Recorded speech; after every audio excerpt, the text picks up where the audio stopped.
कुछ लोग अपने घरों में या घर के सेहन में या उनके किनारों पे कुछ सब्जियां उगा लेते हैं। वो होती हैं सब्जियां, तो अपने वो मौसमी सब्जियां उगाते हैं और वो खा लेते हैं, उस सब्जियों से फायदा उठाते हैं। क्या इन सब्जियों की पैदावार पर उशर लाजिम होता है या नहीं होता?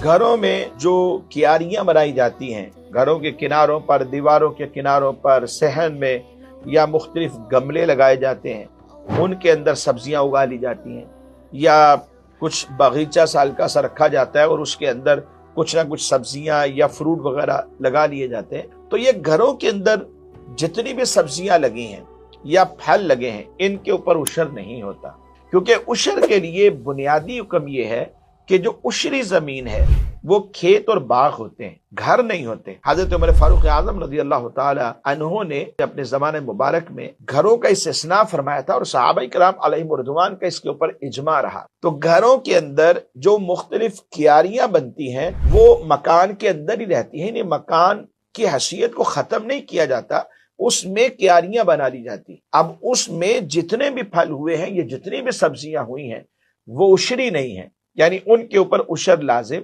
नहीं होता।